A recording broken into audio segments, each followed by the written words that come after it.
que a Dios no lo podemos condicionar, que debemos aprender a dejar que Dios sea Dios y no que Dios sea como nosotros lo entendemos, como nosotros lo imaginamos. Hay que dejar a Dios ser Dios. El Señor va a hacer algo en nuestras vidas glorioso si lo dejamos que Él se mueva como Él lo quiere hacer. Tal vez usted tiene una manera, una forma de concebir a Dios.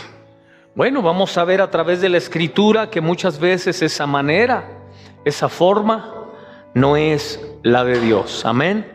Acompáñeme por favor al Evangelio de San Marcos, capítulo 1. Quiero ya entrar a otro milagro para avanzar un poco más.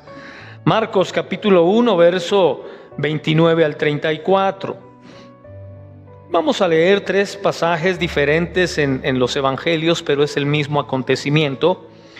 Marcos capítulo 1, verso 29 al 34. Solamente que son diferentes testigos o diferentes narradores acerca del milagro. Como referencia, usted debe recordar que el Evangelio de San Marcos, Marcos es Juan Marcos. Marcos no era uno de los 12 que andaba con Jesús. Juan Marcos era un jovencito cuando el Señor Jesús comenzó su ministerio, y se cree que el apóstol Pedro le contó a Marcos el Evangelio y Marcos lo escribió, pero realmente no es un testigo de primera mano. De primera mano fue el apóstol Pedro. De hecho, esto sucedió en su casa, pero él lo cuenta Juan Marcos, y Juan Marcos hace la narrativa que vamos a leer hoy, y vamos a leer otros dos testigos oculares directos de este milagro. Marcos, dijimos, capítulo 1, verso 29 al 34. ¿Ya lo tiene? Dice de la siguiente manera. Leámoslo alternadamente. Dice: al salir de la sinagoga, vinieron a casa de Simón y Andrés con Jacobo y Juan.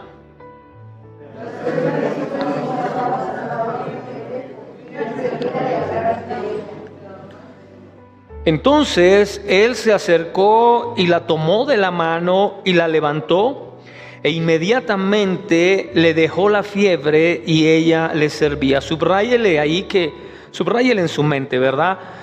Subraya en su mente que la tomó de la mano, la levantó, e inmediatamente le dejó la fiebre y ella le servía. Ahora sí ustedes, verso 32.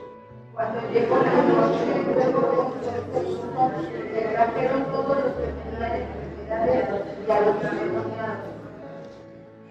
Y toda la ciudad se agolpó a la puerta.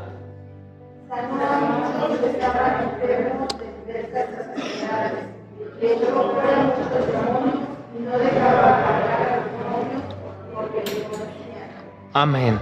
Ahora un poquito más atrás, pero en Mateo capítulo 8, versos 14. Mateo 8, estamos en la sanidad de la suegra de Pedro, que fue en su misma casa. Capítulo 8, verso 14 al 17. ¿Ya lo tiene? También leámoslo alternadamente, son 4 versos. Dice de la siguiente manera: vino Jesús a casa de Pedro y vio a la suegra postrada en cama con fiebre.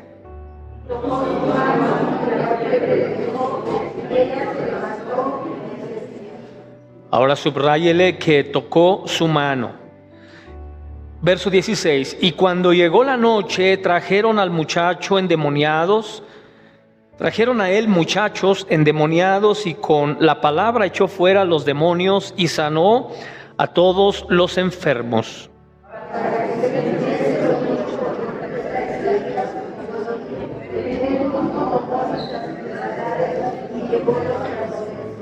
Amén. Ahora Lucas capítulo 4, verso 38. Lucas 4, verso 38 al 41. ¿Ya estamos? 38 al 41. igual alternadamente. Entonces Jesús se levantó y salió de la sinagoga y entró en casa de Simón, y la suegra de Simón tenía una gran fiebre y le rogaron por ella.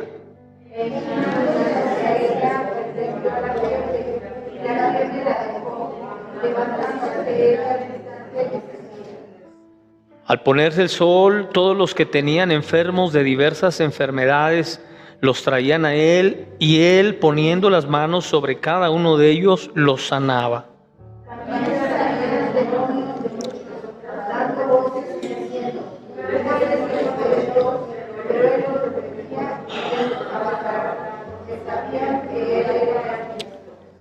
Amén. Padre, en esta tarde te damos gracias por tu palabra. Seguimos creyendo que tú haces milagros, aunque los hombres no lo quieran ver así, aunque la religión quiera impedirlo, aunque el sistema del mundo se quiera oponer, tú sigues haciendo milagros en este tiempo, Señor.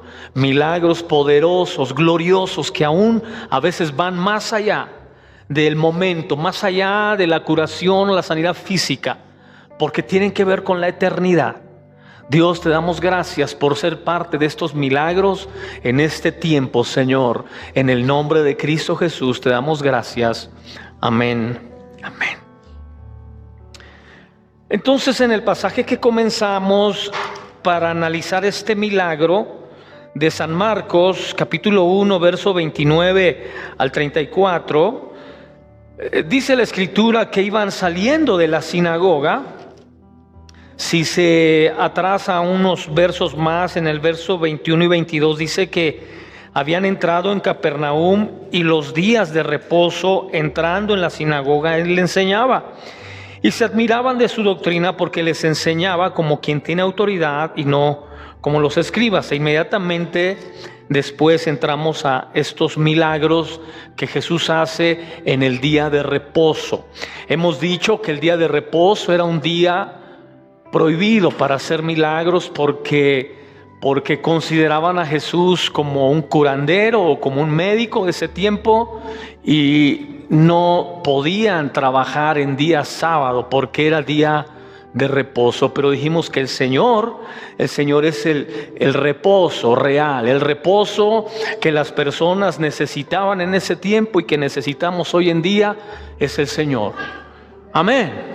Él es el reposo verdadero.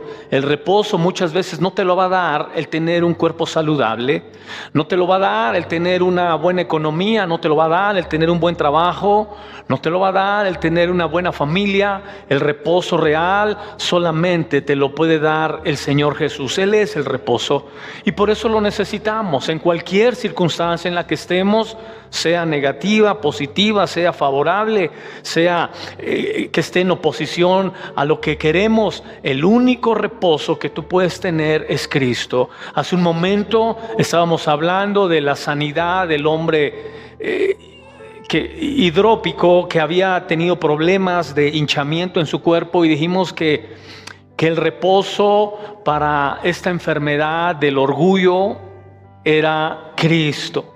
Y Cristo es el reposo para cualquier tipo de enfermedad.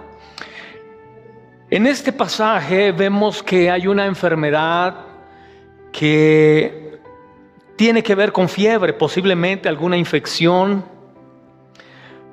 alguna bacteria que generaba esta calentura, esta temperatura. Hoy en día es uno de los síntomas del COVID, ¿verdad? Mucha temperatura. Gente que tiene temperatura de 40 grados, 41 grados, una temperatura insoportable. Pero esta mujer que describe la Escritura, que era la suegra de Pedro, la tradición y la historia dice que Pedro vivía muy cerca de la sinagoga. De hecho, es muy probable, hasta hoy en día, lo que se conoce como la casa de Pedro está a unos pasos de lo que se creía que era la sinagoga en ese lugar. Entonces es muy probable que Jesús prácticamente salió de la sinagoga y a unos pasos estaba la casa de Pedro, y llegó ahí. Dicen los historiadores que es muy probable que su suegra estaba de visita con el apóstol Pedro. no es muy probable que ella vivía con él, pero sí que estaba de visita y que estaba precisamente en esa condición enferma. Ahora, le pedí que leyéramos los 3 evangelios porque hay 3 cosas, aunque el milagro es el mismo, hay 3 cosas que Jesús hace de manera diferente. Aquí dice la Escritura que la tomó de la mano y la levantó. En Mateo dice la Escritura que la tocó, y en Lucas dice la Escritura que le habló a la fiebre y la fiebre se fue de ella o quedó sanada en ese instante. Y es importante porque el milagro es el mismo, le dije hace un momento, pero el testigo ocular resalta lo que en su momento él considera importante. Acuérdese usted que en ese tiempo no había cámaras de video, no había audios, los se pudiera grabar las enseñanzas de Jesús. Entonces, lo que el testigo ocular captaba era lo que él después escribía. Y por supuesto que muchas cosas se les iban de lo que sucedía. De hecho, el Evangelio de Juan, acuérdese usted que termina diciendo que si todos los hechos de Jesús se hubieran escrito, ni todos los libros del mundo alcanzarían para que se escribiera todo lo que Jesús hizo. Porque aquí, por ejemplo, te habla de enfermos. Todos los enfermos de ese tiempo eran traídos a Jesús y Jesús los sanaba. Imagínense si escribiéramos sobre cada uno de los acontecimientos, pues se llevaría muchísimo tiempo y muchísimo papel para escribirlos. Pero cada testigo del milagro resalta algo significativo. Y cuando dice la Escritura que Jesús la tocó, es muy probable que cuando Jesús la tocó, él sintió la fiebre, él sintió el cuerpo caliente de esta mujer, de la suegra de Pedro. Es muy probable que Jesús pudo sentir su dolor. Y al tocarla, como lo hizo con el hombre de la mano seca y como lo hizo con otros milagros que hizo, que tocaban a las personas, es muy probable que él sentía el dolor, que él sentía lo que la persona estaba viviendo.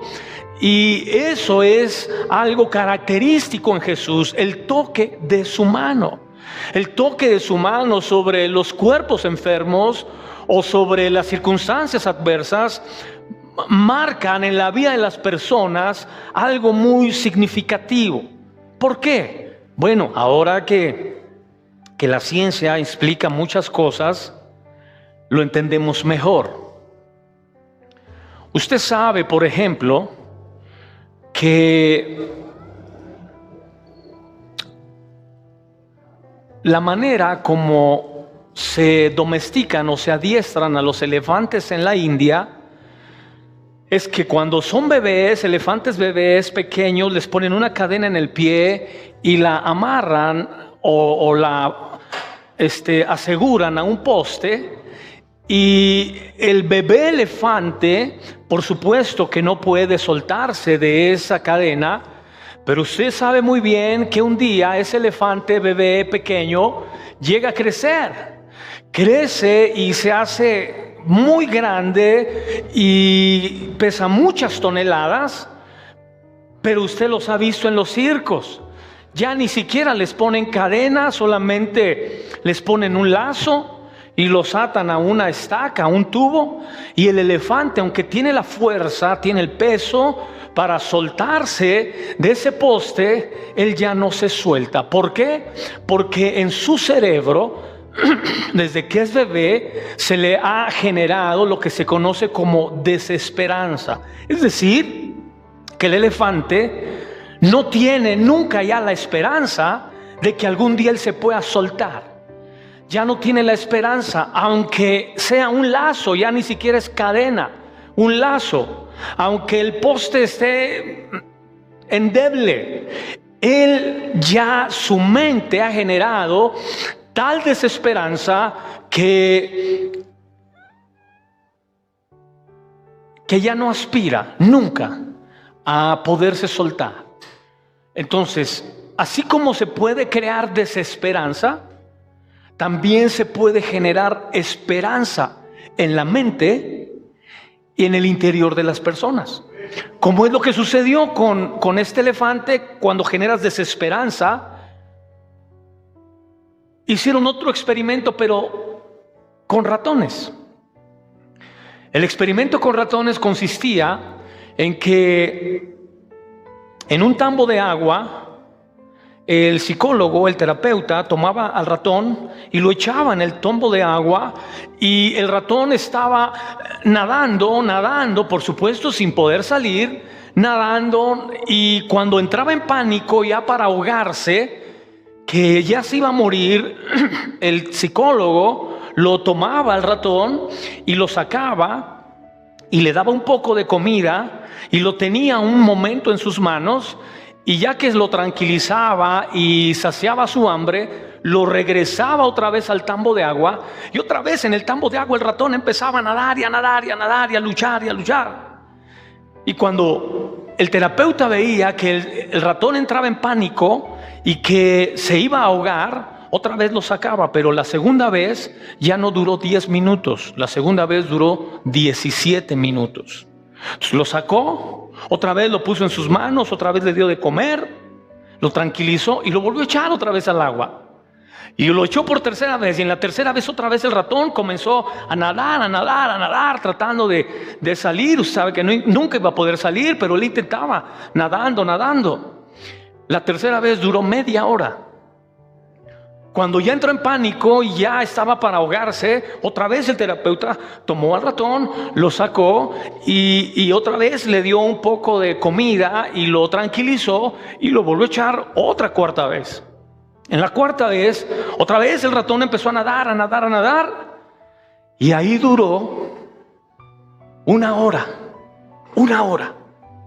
Lo hizo este experimento una y otra vez hasta que el ratón pudo durar en el tambo de agua 37 horas. 37 horas antes de entrar en pánico. ¿Sabes por qué? Porque el cerebro del ratón se fue condicionando, que él tenía la esperanza que en algún momento esa mano que lo sacó cuando habían pasado 10 minutos, esa mano que lo sacó cuando había pasado media hora, una hora, esa mano que lo sacaba y lo alimentaba y lo calmaba, era la mano que lo iba a sacar y él podía durar con ese sentir de esperanza 37 horas en el agua nadando, porque esperaba que esa mano lo sacara, lo rescatara. Eso es lo que sucede cuando Dios te toca. Cuando Dios te toca, crea en ti que en algún momento esa mano que te tocó, esa mano que te sanó, esa mano que te salvó, en algún momento esa mano va a aparecer y te va a rescatar. Esa mano va a aparecer y te va a volver a tocar, y te va a volver a calmar, y te va a volver a dar paz, y te va a volver a alimentar, y te va a volver a proveer. ¿Por qué? Porque eso es lo que hace Dios. Por eso los tocaba porque creaba en ellos, generaba en ellos la esperanza de que esa mano que me rescató, esa mano que me sanó, esa mano que me tocó, un día va a volver a extenderse hacia mí, me va a volver a tocar, y cuando ya esté en el momento de pánico más crítico, cuando me esté ahogando, ahí su mano se va a extender y me va a volver a sacar. Amén. ¿A cuántos los ha tocado el Señor? ¿Cuántos en este tiempo necesitan que los toque? Él lo va a hacer, porque lo hizo ahí, porque lo hace hoy en día, porque sigue tocando vidas y corazones y cuerpos que sabe Él que han producido en ellos esperanza. Yo sé que me va a tocar, yo sé que esa mano va a volver a sumergirse en el agua y no me va a dejar ahogar. Amén. Y luego dice en el Evangelio de Lucas que también le habló a la fiebre. Le habló a la fiebre y la fiebre desapareció y la fiebre se fue. ¿Sabes por qué le hablaba a la fiebre? ¿Sabes por qué eso lo resalta Lucas? Porque una característica del Señor es que Él obraba y Él actuaba y Él se movía a través de la fe. Porque lo único que puede alterar, lo único que puede cambiar los procesos que están establecidos en el mundo es la fe. Es lo único. Y muchos de todos estos procesos Dios los estableció. Dios estableció estos procesos. Dios diseñó el mundo con leyes, con un orden, con sistemas de operación. Y lo único que puede alterar esto es la fe. Por eso Jesús le habló a la fiebre, porque posiblemente la fiebre, como el virus hoy en día, tienen un proceso que los médicos nos explican, desde el contagio hasta lo que dura la persona contagiada con el virus, y también que puede ser un agente de contagio. Todo ese proceso que nos explican, por supuesto que existe, que es real. Pero lo que puede alterar ese proceso, lo que puede hacer que cambie ese proceso, es cuando tú sueltas la palabra de fe sobre esa fiebre. Amén. Eso dice la Biblia que sucedió con Enoc. Dice la Biblia que por la fe Enoc fue traspuesto para no ver muerte, y no fue hallado porque lo traspuso Dios. La palabra ser traspuesto tiene que decir, tiene que ver y tiene que decir la palabra que alteró el proceso por el que todos los seres humanos pasan, viven, crecen, mueren, se reproducen y mueren. Él no murió. Él alteró el proceso por el que todos los seres humanos pasan a través de la fe. Amén. Amén. Y la única manera de poder alterar procesos en nuestra vida, que se van a tardar muchos años, que se van a tardar muchas circunstancias que deben estar sucediendo y ocurriendo, es a través de la fe.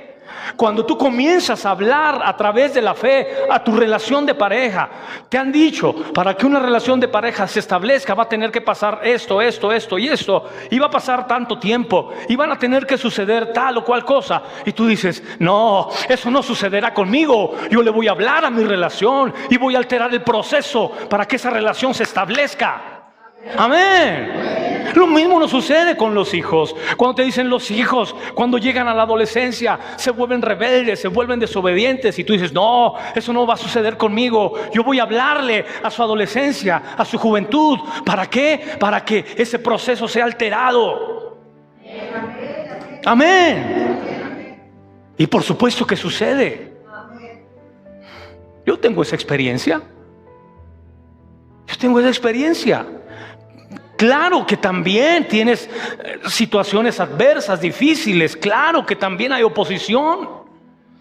Pero nuestro deber es hablarle a los procesos. Los procesos en todas las áreas son así. Están establecidos que los tienes que transitar así. No te puedes saltar el proceso, porque si te lo saltas, sabes que puede haber un aborto, que puede haber una complicación, que puede salir alguien lastimado, que puede ir más allá de querer obtener o querer lograr algo. Entonces, lo que hace Jesús aquí es que le habla a la fiebre para alterar el proceso de la enfermedad, del virus o de la bacteria, lo que tuviera esta mujer, y lo altera, porque dice la Escritura que la fiebre se fue de ella. Amén. Amén, iglesia. Hay cosas por las que tú no tienes que pasar. Hay cosas por las que no tiene que pasar tu familia, tu relación, tu vida personal. Si aprendes a hablarle, si aprendes a declarar por fe lo que Dios ha dicho para tal o cual circunstancia en tu vida. Amén. Hay una historia en medio del pueblo de Israel. Hasta hoy se sigue contando como si contaran una historia bíblica o de la ley, de la Torah.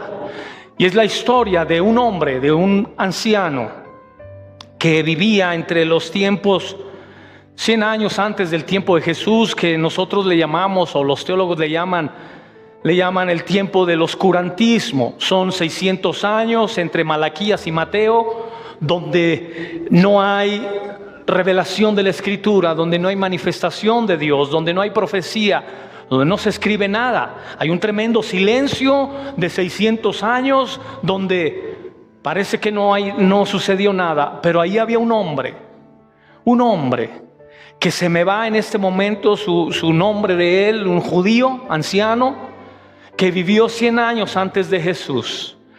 Y la historia registra que en ese tiempo hubo una tremenda sequía en el Medio Oriente, y que este hombre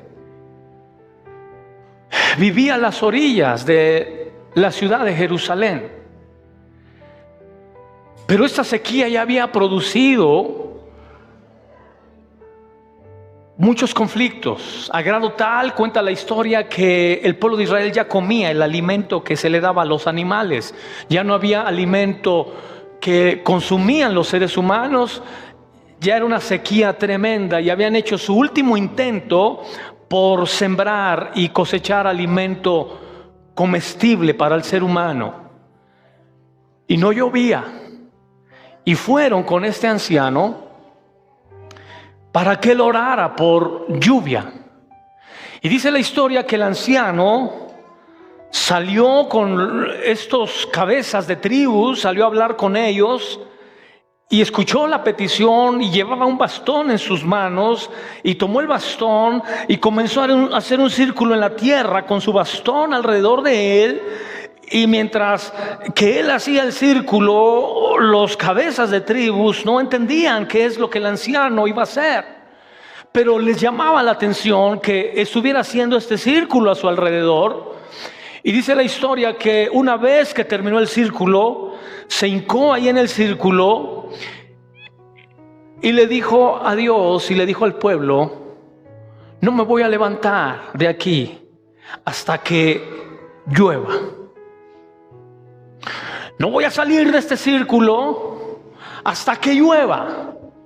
Porque el hombre les dijo que Dios cercaba momentos, Dios cercaba personas, Dios cercaba lugares, Dios cercaba circunstancias en la vida de la persona, donde Dios pedía que te mantuvieras cercado, que te mantuvieras ahí buscándolo para que Él se manifestara. Y dice la historia que el anciano dijo: no saldré de este círculo hasta que Dios haga llover. Y comenzó a orar. Y comenzó momentos después a haber una brisa sobre el pueblo que comenzaba a salir de sus casas y a reunirse en este lugar donde estaba este anciano orando. Y dice la historia que cuando comenzó la brisa, el pueblo comenzó a orar a Dios. Y el anciano le dijo: Dios, no oré por una brisa de lluvia.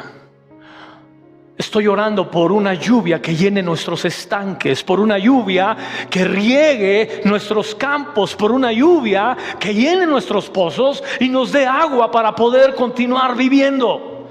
Y dice la historia que mientras el anciano oraba en ese círculo, comenzaron a caer gotas de lluvia del tamaño de una nuez. Y comenzaron a caer gotas de lluvia que jamás habían caído por mucho tiempo en ese lugar. Amén.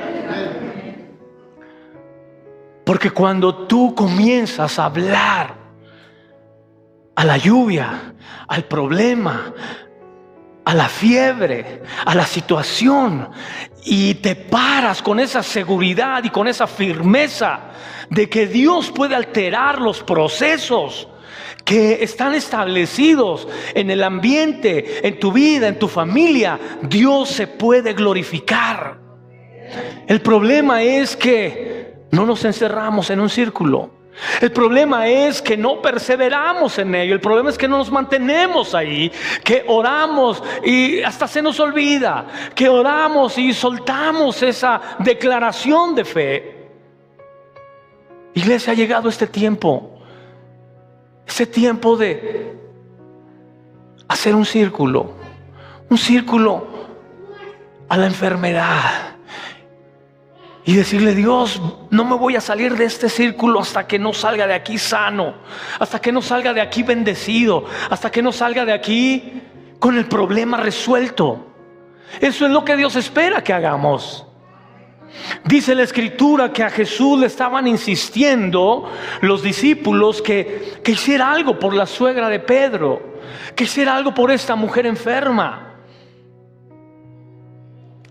No solamente dice la Escritura que Jesús la sanó, le habló a la fiebre.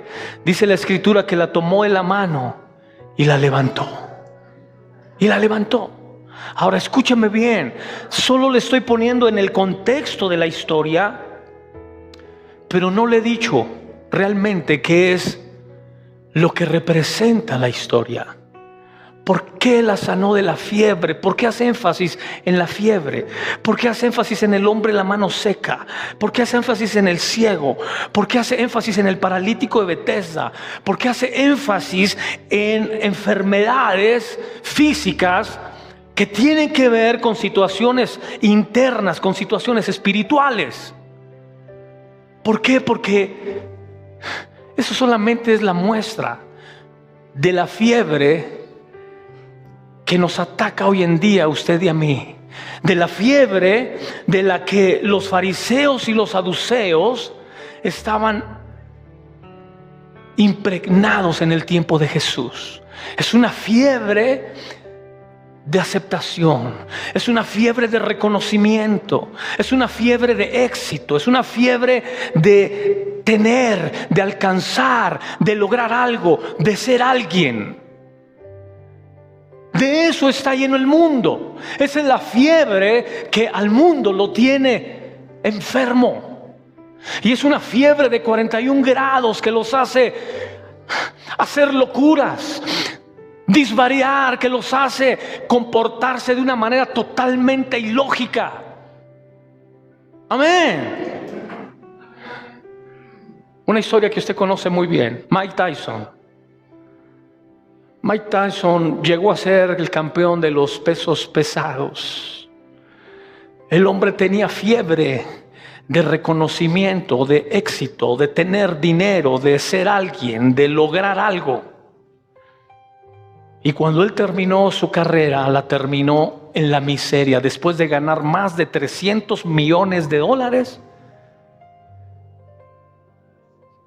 ¿Sí puede usted imaginar lo que son $300 millones? Mike Tyson terminó en la miseria. Tú dices, ¿cómo una persona puede gastarse $300 millones? ¿En qué te puedes gastar $300 millones? Cuando tienes la fiebre a 41 grados, cuando tienes la fiebre de reconocimiento, de placer, de aceptación, de tener, de hacer, te puedes gastar $1,000 millones, no 300,000 o $300 millones. No hay dinero que alcance cuando la fiebre está a 41 grados. No hay, porque esa fiebre te hace delirar, te hace hacer locuras. Y no hay nada que la pueda frenar. Yo recuerdo al pastor Abelardo, que lo hemos traído a testificar varias veces por acá con nosotros. Él decía, ¿sabes cuánto me gastaba yo, pastor, de pura cocaína diario? Yo me gastaba 10,000 pesos diarios de cocaína, sin incluir alcohol. Entonces, ¿cómo te puedes gastar 10,000 pesos diarios? Es una locura. Y no importa cuánto dinero acumule una persona, no hay dinero que alcance cuando la fiebre está hasta arriba. Cuando la fiebre te hace hacer locuras. Dice la Biblia que un día Caín, esta fiebre de reconocimiento, de aceptación, lo enfermó y lo hizo hacer una de las locuras más espantosas que se puede uno imaginar, y es matar a su propio hermano. ¿Sabes por qué? Solo porque la vida le dijo que no. Solo porque la vida le hizo fuchi. Solo porque la vida no le respondió como él quería que le respondiera. Solo porque la vida no le recompensó como él creía que su esfuerzo tenía que ser recompensado. Solo porque la vida le dijo, no me gustas, no te quiero. Se llenó, se enfermó de fiebre y lo hizo hacer la locura de matar a su propio hermano. Y tú dices, ¿eso sucede hoy en día? Sucede. Digan amén, iglesia. Porque cuando no dicen amén, siento que debo cambiar de punto. Pero esta es la fiebre que Jesús quiere sanar. Es la fiebre a la que le quiere hablar. Esa fiebre que está enfermándote porque no te reconocen. Porque la vida no te reconoce. Porque la gente a tu alrededor no lo hace. Cuando Caín se esforzó por hacerle una ofrenda a Dios, dice la escritura aquí, buscó lo mejor de lo mejor que había. Pero la vida le dijo, pues está bien tu trabajo, pero hay mejores que el tuyo. Diga conmigo, siempre hay mejores que yo. En todo. Espero que lo entienda y que no vaya por la vida creyendo que nunca te vas a hallar a alguien como yo. Se va a hallar cientos y miles. Porque hay gente así que piensa que él es lo mejor. Como tú y como yo, hay miles mejores en todo. Y espero que lo entiendas, porque si no lo entiendes vas a ir por la vida y la vida constantemente te va a decir, con todo tu esfuerzo y tu dedicación, ¿qué crees? No es suficiente, hay mejores que tú, que lo han hecho mucho mejor que tú. Pero tú estás aprendiendo. Mi reposo de esa fiebre que hace enloquecer a una persona es Cristo. Mi reposo es Cristo. Y aunque la vida me diga que hay mejores que yo, en Cristo yo estoy completo. En Cristo yo tengo todo. Aunque la vida y las personas me digan, no eres suficiente y nunca lo serás, porque te falta mucho, porque nunca llegarás a ser lo que creemos que debes llegar a ser. Para Dios tú estás completo, no te falta nada, tienes todo. Amén. Esa es la fiebre que el Señor quiere sanar. La fiebre que nos hace hacer locuras, pero también la fiebre que nos hace decir tonterías. ¿Alguna vez has visto a una persona con fiebre de 41 grados que empiezan a disvariar y a decir tonterías? Esa era la fiebre que tú ves en Pedro. Diga conmigo, Pedro era un hablador. Diga conmigo, a veces yo también soy un hablador. Porque la fiebre me hace decir tonterías. Porque la fiebre que me ha enfermado me hace hablar cosas inapropiadas. Por eso necesito el toque del Señor. Por eso necesito que el Señor le hable a mi fiebre. Por eso necesito que me levante, para que no vaya por la vida diciendo tonterías, cosas que no son. El apóstol Pedro decía muchas tonterías. Cuando le dijo al Señor, Señor, por quedar bien. Aleluya, ¿cuántas cosas dice uno por quedar bien? ¿Cuántas cosas? Que después no te puedes soltar. Cuando Pedro le dijo al Señor, el Señor les dijo, es necesario que yo padezca y que vaya a Jerusalén y que sea maltratado. Cuando empezó a decir, Pedro dijo, ey, momento. No, que no te acontezca eso, que no te suceda eso, no, ni lo vamos a permitir. ¿Qué? No, ¿cómo que no? El Señor le dijo, apártate de mí, Satanás. Apártate de mí, Satanás, porque estás hablando puras tonterías. Hermano, cuando usted oiga a alguien que habla tonterías así, dígale, apártate de mí, Satanás.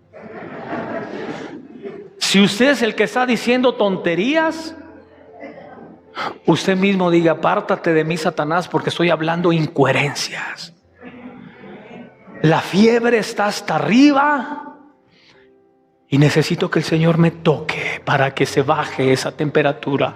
El único que puede hacerte reposar de la temperatura es el Señor. Es el único que puede darte este reposo. Dice la Biblia que un hombre llamado Amnón un día la fiebre se le subió hasta la cabeza y lo hizo disvariar, y lo hizo hacer locuras. Porque esta fiebre de reconocimiento, de éxito, de aceptación, de valoración desproporcionada, de tener dinero, de tener fama, de tener la realización de tus apetitos carnales, de tener a un hombre o de tener a una mujer, eso te puede llevar a hacer locuras. Dice la Biblia que Amnón puso sus ojos sobre su media hermana, Tamar. Y sobre su hermana puede llegar la fiebre de deseo. A esos niveles puede llegar. Y el único que la puede bajar y hacer que repose esa persona es Cristo. Escuche lo que le estoy diciendo, es Jesús. Y dice la Biblia que un día el Amnón era tanto su deseo por Tamar que un día se hizo el enfermo. ¿Alguna vez te has hecho el enfermo? ¿El tonto? ¿O el que tiene? ¿O el que es algo por cumplir un deseo? Yo me acuerdo cuando era chamaco. Y de repente nos invitaban a algunas fiestas, en otras yo me metía, ¿verdad? Ni me invitaban, pero me metía. ¿Sabe cómo le hacíamos mis amigos y yo? Llegábamos preguntando por Juan. Dice, no, pues no ha llegado Juan, porque usted sabe que en todos lados hay un Juan. ¿En serio? Y no está Juan, no ha llegado. O sí está Juan, ahorita le hablamos. No le hable, ahorita nosotros lo buscamos. Y nos metemos a la fiesta. Y ya estamos en la fiesta esperando a Juan, o después íbamos a hablar con Juan. Íbamos a fiestas. Y yo ya le he dado testimonio que yo vengo de una familia, hermanos, de lo más humilde que ustedes se pueda imaginar. De lo más humilde. Y a veces en las fiestas la gente era gente bien. Y les decíamos que vivíamos en la Jardín Balbuena, cuando yo vivía en un vecindario, hermanos, viejo, abandonado. No, vivimos en la Jardín Balbuena. Pues usted sabe que Hugo Sánchez es de la Jardín Balbuena. ¿Cuántos saben eso? Él creció en la Jardín Balbuena y era nuestro vecino. Eso sí es cierto, ¿eh? Eso sí es cierto. No, pues mi vecino es Hugo Sánchez. Pues aquí vivimos en la Jardín Balbuena. La Jardín Balbuena era una buena colonia. Mi colonia era totalmente vieja y fea, ¿verdad? Creo que hasta hoy sigue así mi colonia. Y tienes que decir una cosa por otra para que puedas estar en un ambiente, para que puedas convivir, para que puedas tener acceso a una persona, etcétera, etcétera. Eso hizo Amnón. Amnón se hizo el enfermo sin estar enfermo, por obtener lo que quería. Y dice la Escritura que se hizo el enfermo y pidió que su hermana le llevara de comer, estando él convaleciente. Y dice la Biblia que, no crea, Tamar no quería ir, ya sabía que ese muchacho, la fiebre la tenía hasta arriba, la temperatura estaba muy alta. Pero fue obedientemente y ahí la violó su medio hermano. Es terrible la temperatura, hace locuras. Amén. Por eso cuando usted venga a la iglesia, usted viene al ambiente propicio. Es el ambiente propicio, la atmósfera perfecta, donde Dios cambia pensamientos, cambia intenciones del corazón, donde Dios te da una nueva perspectiva, donde Dios te da esperanzas, donde Dios te llena de fe. Es la atmósfera donde puede haber una transformación. Por eso le insistimos en que venga, no por otra cosa, porque sabemos lo importante que es este ambiente. Es aquí donde Dios nos habla y nos baja la temperatura. Esa temperatura que traías de, ahora que vea a mi hermano se la voy a hacer de jamón. Ahora que vea a mi mamá le voy a decir esto y esto. Y vienes a la iglesia y Dios te baja la temperatura y te sana. Y sales de aquí, no, ¿cómo voy a tratar así a mi hermano, a mi mamá? ¿Cómo voy a hablar incoherencias? ¿Cómo voy a comportarme así? Amén, iglesia. Amén. Jesús le habló a la fiebre, tocó a la suegra de Pedro, la levantó, sabía que lo necesitaba, porque si no la fiebre posiblemente podía llevarla a otra situación. Usted sabe que la gente con la temperatura alta hasta se empieza a convulsionar. ¿Has visto a una persona adulta convulsionando? No de fiebre. Cuando se pone a hacer berrinche porque quiere algo. como un niño chiflado, dicen en Monterrey. Niño chiflado, cuando ven al niño chiflado haciendo berrinche, es que yo la quiero y si no me la dan me voy a suicidar, me voy a morir. Niño chiflado. Cuando ves a la muchacha, si no me dejan juntarme con él o casarme con él, mi vida no tiene sentido, yo no quiero vivir sin él. Está convulsionando de tanta temperatura y fiebre que tiene. Y le tienes que decir, chamaca chiflada, cálmese. Un día en Monterrey, estaba una niña, hija de una mamá soltera, haciéndole un berrinche a la mamá porque quería que le comprara algo, que se vendían dulces afuera de la iglesia y quería que le comprara algo. Y la mamá le dijo que no. Y me dijo, ¿cómo ve, pastor? Y estaba llore y llore. Y le dije, pues, ¿qué le hace a la niña? Y me dice, no, dice, es que quiere que le compre algo y no se lo voy a comprar. Y le dije, bien hecho, no se lo compre, es puro berrinche, le dije. Pero ya después la niña le empezó a pegar a la mamá de que quería y le empezó a pegar y así en las piernas hasta donde le llegaban sus manos. Y un pastor más viejo que yo vio y que va y le dice, deja a su mamá. Y la niña no hacía caso. Mira, el pastor te está viendo. La mamá, pobrecita, a ver, el pastor. Y la niña seguía pegándole a la mamá. Y el pastor, teníamos como aquí, pero más chicos los árboles, 2 árboles fuera de la iglesia. El hermano Victorio, en paz descanse, él ya se fue con el Señor. Fue y cortó una rama del árbol. Yo vi la escena. Fue y cortó una rama del árbol, le quitó las hojas, y mientras la niña le daba a la mamá en las piernas, así que la agarra por atrás, ¡sa, sa, sa! Hasta a mí me dolieron esos varazos. No, pues que la niña siente los varazos, que se cae al piso, que empieza a llorar en el piso. Y le dice el pastor, al piso sí dele, pero a su mamá no le dé. Y siempre que haga eso, le voy a dar así. Y dice él que la hermana le había autorizado corregir a su hija porque era mamá soltera en todos los aspectos. Y el pastor tomó esa autoridad, cosa que yo no haría, ¿verdad? Pero ¿has visto un adulto convulsionarse así porque quiere algo?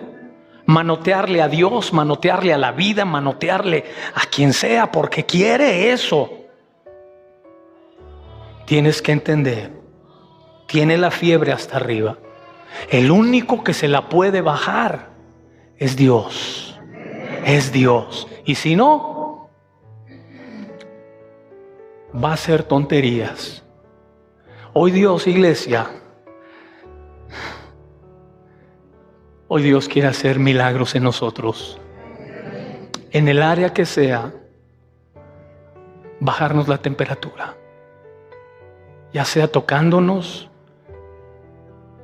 ya sea hablándole a la fiebre o levantándote.